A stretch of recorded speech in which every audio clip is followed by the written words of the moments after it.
తిరుమల పరకామణిలో జరిగిన చోరీకి సంబంధించి కేసు డొంక కదులుతోంది. ఈ కేసులో ప్రధాన నిందితుడు రవికుమార్ అతని కుటుంబ సభ్యులను సిఐడి బృందం విచారించింది. సుమారు 6 గంటల పాటు తిరుపతి పద్మావతి అతిథి గృహంలో ముగ్గురిని 3 గదుల్లో ఉంచి విచారణ చేసింది. టీటీడీకి రవికుమార్ కుటుంబం బదలాయించిన ఆస్తుల స్టాంపు డ్యూటీకి 42 లక్షల ఖర్చయినట్లుగా అంచనా వేగా ఎవరు చెల్లించారనే కోణంలో ప్రశ్నలు సంధించింది. నెలకు 45,000 జీతం వచ్చే మీరు టీటీడీకి 14 కోట్లకు పైగా విలువైన ఆస్తులను ఎలా బదలాయించారని ప్రశ్నించింది. మా కరెస్పాండెంట్ సునీల్ పూర్తి సమాచారం అందిస్తారు. సునీల్, ఏ విధంగా జరుగుతోంది ఈ ముగ్గురి విచారణ?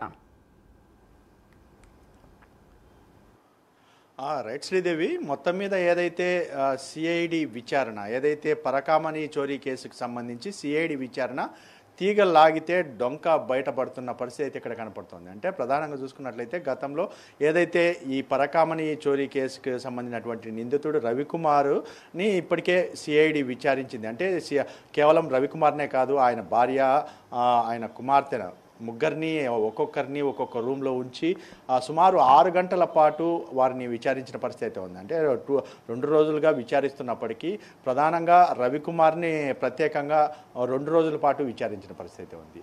ఆయన్ని అడిగిన క్వశ్చన్లు సిఐడి భారీగా ఆయన్ని ప్రశ్నించినట్టు తెలుస్తుంది. ఎందుకంటే ఆయన 45 లక్షల రూపాయలు చేసే స్టాంప్ డ్యూటీ, అంటే ఏదైతే టీటీడీకి 14 కోట్ల పైన ఏదైతే ఈ ఆస్తుల్ని మీరు బదలాయించినప్పుడు దానికి స్టాంప్ డ్యూటీ ఎవరు కట్టారు, ఆ స్టాంప్ డ్యూటీ మీకు ఎవరు రాయిచ్చారు, ఎవరు ఇచ్చారు అనే దాన్ని కూడా అడిగిన తెలిసిన పరిస్థితి అయితే ఉంది. అంటే ప్రధానంగా చూసుకున్నట్టయితే ఏదైతే అప్పుడు ఉన్నటువంటి అధికారులు ఎవరైనా మిమ్మల్ని బెదిరించారా, మీ దగ్గర నుంచి ఎటువంటి ఆస్తులు ఏదైనా రాయించుకున్నారా అనేది కూడా ఆయన్ని అడిగి తెలుసుకున్న పరిస్థితి అయితే ఉంది. మరోవైపు ఇన్నాళ్ళు అంటే ఈ కేసు ఏదైతే రాజీ జరిగిన తర్వాత మీరు ఎక్కడికి వెళ్ళిపోయారు, మీరు ఎక్కడికి వెళ్ళిన తర్వాత ఇంతకాలం ఎక్కడున్నారు, దానిపై ఇంత జరుగుతున్నా మీరు ఎందుకు దీన్ని స్పందించలేదు అని చెప్పేసి కూడా ఆయన్ని అయితే గుచ్చి క్వశ్చన్లు అడిగిన పరిస్థితి ఉంది. దానికి సంబంధించి మరోవైపు చూసుకున్నట్టయితే మీకు ఇంకా ఎక్కడ ఆస్తులు ఉన్నాయి అంటే ప్రధానంగా ఏదైతే ఆయన దొంగిలించినటువంటి కరెన్సీ, ఏదైతే మామూలు కరెన్సీ అయితే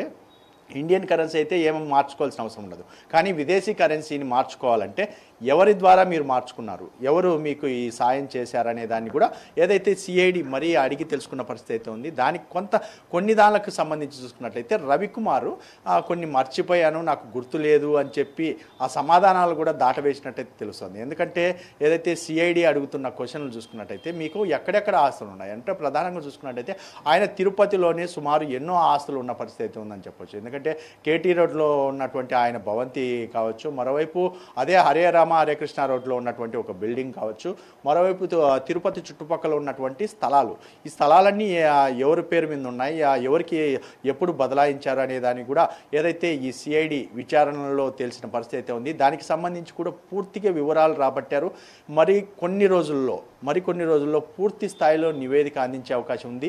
దీన్ని పూర్తి స్థాయిలో విచారించిన తర్వాత డిసెంబర్ 2వ తేదీ పూర్తిగా ఏదైతే ఈ సిఐడి బృందం కోర్టుకైతే అప్పచెప్పనున్న పరిస్థితి ఉంది. దీనికి సంబంధించి ఇప్పటికే ఏదైతే ఈ రవికుమార్ సంబంధించినటువంటి కేసుకు సంబంధించి లోక్ అదాలత్లో రాజీ పడే విధంగా ఏదైతే చేసినటువంటి పోలీసులను కూడా ఇప్పటికే వీఆర్కి బదిలీ చేసిన పరిస్థితి ఉంది. అంటే ఏదైతే ఒంగోలులో పనిచేస్తున్నటువంటి జగన్మోహన్ రెడ్డి, తిరుపతి సిఐడిలో సిఐగా పనిచేస్తున్నటువంటి చంద్రశేఖర్, మరోవైపు తిరుమల 2 టౌన్లో పనిచేస్తున్న ఎస్ఐని కూడా వీఆర్కి బదిలీ చేసిన పరిస్థితి ఉంది. దీనికి సంబంధించి ఇప్పటికే సిఐడి భారీ స్థాయిలో విచారణ జరుపుతున్న పరిస్థితి ఉంది. మరోవైపు 3 బృందాలుగా మారి ఏదైతే వైజాగ్, బెంగళూరు, హైదరాబాద్ ప్రాంతాలకు కూడా ఏదైతే సిఐడి బృందం వెళ్ళిన పరిస్థితి ఇక్కడ కనపడుతుంది. శ్రీదేవి, సునీల్, ఈ ముగ్గురు విచారణ జరిపే కొద్దీ 6 గంటలుగా విచారణ జరిపే కొద్దీ చాలా కీలక విషయాలు బయటకు వస్తున్నాయి. అసలు ఆస్తులు ఎక్కడెక్కడ బదలాయించారు ఏంటనే విషయాలు. మరి ఈ ముగ్గురు విచారణలో కీలకమైన రవికుమార్ విచారణలో ఎటువంటి కీలక డాక్యుమెంట్స్ అనేవి బయటపడ్డాయి, బదలాయించిన ఆస్తుల వివరాలు ఏమైనా చెప్పారా? అండ్ ఈ ముగ్గురిని విచారిస్తున్న సమయంలో ఇంకెవరి పేర్లైనా బయటపడ్డాయా? అంటే వైసీపీ హయాంలో ఇదంతా జరిగింది కాబట్టి ఇంకెవరైనా పేర్లు బయటపడే అవకాశాలు ఉన్నాయా, బయట పెట్టారా పోనీ? అంటే ఖచ్చితంగా ఏదైతే రవికుమార్ని ఏదైతే గతంలో ఆయన్ని బెదిరించి ఏదైతే కొంతమంది అధికారులు కావచ్చు నాయకులు ఏదైతే ఆయన దగ్గర నుంచి ఆస్తులు బదలాయించారని చెప్పేసి గతంలో వచ్చినటువంటి ఆరోపణలు ఉన్నాయి. దానికి నేపథ్యంలో ఇప్పటికే ఆ అధికారుల ఎవరైతే అధికారులు రాయించుకున్నారో ఆ ఆస్తులను కూడా ఏదైతే సిఐడి విచారణ చేస్తుంది. ప్రధానంగా ఆయన్ని అదే క్వశ్చన్లు కూడా అడిగిన పరిస్థితి అయితే ఉంది. దానికి సంబంధించి కూడా ఆయన కొన్నింటికి సమాధానం చెప్పారు, కొన్నింటికి మాత్రం దాటవేశారు, కొన్నింటిని మర్చిపోయాను అని చెప్పారు. అంటే ముఖ్యంగా ఏదైతే ఆయన ఆస్తులు ఎక్కడెక్కడ ఉన్నాయి అని చెప్పేసి ఏదైతే సిఐడి అడిగిన క్వశ్చన్కి మాత్రం ఆయన పూర్తిగా అది మర్చిపోయాను, దానికి సంబంధించి సమాధానమే చెప్పలేదని చెప్పొచ్చు. ఎందుకంటే కేవలం ఆయన పేరు మీద ఉన్న ఆస్తులే కాదు, ఆయన కూతురు, మరోవైపు అల్లుడుకు ఉన్నటువంటి ఆస్తులు, అంటే ఆయన అల్లుడికి కూడా చాలా వరకు ఆస్తులు అటాచ్ చేశారని చెప్పేసి గతంలోనే ఆరోపణ వచ్చిన పరిస్థితి ఉంది.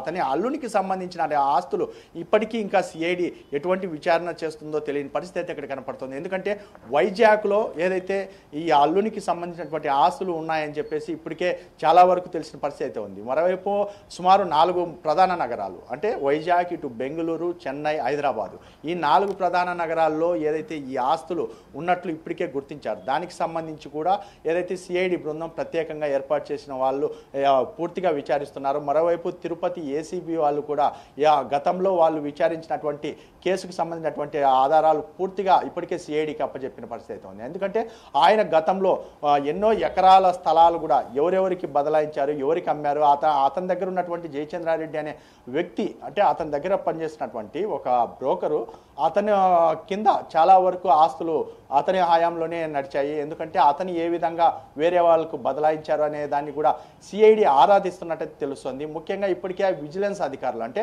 గతంలో పనిచేసినటువంటి విజిలెన్స్ అధికారులు అందరినీ విచారించారు. ముఖ్యంగా ఏదైతే సతీష్ కుమార్ని కూడా మరోమారు విచారించే అవకాశం ఉంది. ఎందుకంటే ఈ సతీష్ కుమారే ఈ లోక్ అదాలత్లో ఈయన కేసుకు సంబంధించి రాజీ కుదుర్చుకున్నారు. ఆయన్ని గతంలో విఐగా ఉన్నటువంటి సతీష్ కుమార్ ఏవిఎస్ఓగా పదోన్నతి పొందారు. ఆ సమయంలో అంటే కేవలం ఈయనతో లోక్ అదాలత్లో రాజీ చేసుకున్న వల్లే అతనికి పదోన్నతి లభించిందని చెప్పేసి అప్పుడు కూడా ఆరోపణలు వచ్చిన పరిస్థితి ఉంది. దానికి సంబంధించి